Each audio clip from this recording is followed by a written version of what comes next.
తీసుకోండి.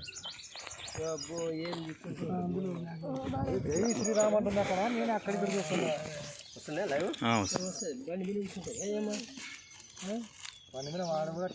నమస్తే సార్, మేము గద్వాల జోగులాంబ జిల్లా నుండి వచ్చినామండి. ఎల్కూరు గ్రామం, ఈదులపల్లి విలేజ్. ఇక్కడ వచ్చేసి మన లక్ష్మీరెడ్డి గారు వచ్చేసి మన వెస్టీజ్ ఆర్గానిక్ ప్రోడక్ట్స్ నుండి వచ్చిన కెమికల్లో కొద్దిగా తగ్గించి దాన్ని కలుపుకొని వాడడం వల్ల ఉల్లి దిగుబడి అనేది ఎంత బాగా పెరిగింది. ఒకసారి చూడండి, గడ్డ కూడా బాగా ఊరింది. అది రైతు మాటల్లో కూడా మనము విందాము. నమస్కారం రెడ్డి గారు. అయితే ఇప్పుడు మీరు గతానికి ఇప్పటికి పంటలు పండిస్తున్నారు కదా, గతంలో వచ్చేసి పంటలుకి కెమికల్ ద్వారా పండించేస్తే ఎన్ని టన్నులు వచ్చేది ఒక ఎకరా మీద? 6 నుంచి 8 టన్నులు. అయితే 6 వరకే, 6 మించింది లేదు. అయితే ఇప్పుడు వచ్చేసి మన వెస్టీజ్ కంపెనీ నుండి ఆర్గానిక్ మందులు దాంట్లో కొద్దిగా పర్సెంటేజ్ తగ్గించి కలుపుకొని వాడడం వల్ల ఇప్పుడు ఎంత ఉందంటారు?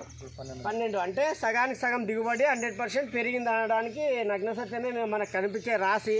తర్వాత ఊరిన ఉల్లిగడ్డ, తర్వాత ఈ రైతు మా కూడా ఈ మాట వచ్చేసి మనం ప్రతి రైతుకు చెప్పొచ్చు రెడ్డి గారు, చెప్పవచ్చు ఆనందంగా. మనం ప్రతి రైతుకి లాభదాయకమైన పంటలు పండాలంటే, మన భూసారం పెరగాలన్నా, మంచి ఆర్గానిక్ ఫుడ్ కావాలన్నా ఖచ్చితంగా వెస్టేజ్ నుంచి వచ్చిన ఆర్గానిక్ మందులు ప్రతి ఒక్క రైతు కలుపుకొని వాడడం వల్ల మంచి దిగుబడి వస్తుంది, మంచి లాభం వస్తడానికి నిదర్శనం ఈ రాసి. మీరు చూడండి రైతు మిత్రులారా, ప్రతి ఒక్కరూ ఇది వినియోగించుకొని ప్రతి ఒక్కరు మారి ఎంతో కొంత మనం కెమికల్ వారాన్ని తగ్గించుకుంటూ మంచి లాభదాయకమైన పంటలు పండించడానికి ఆ వెస్టేజ్ కంపెనీ ఆర్గానిక్ మందులు ప్రతి ఒక్కరికి మంచి ఉపయోగపడుతున్నాయి.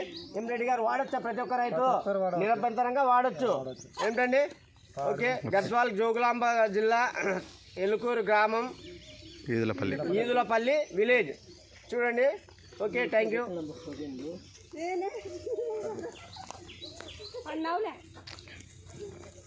ఒకసారి దాన్ని చూడండి.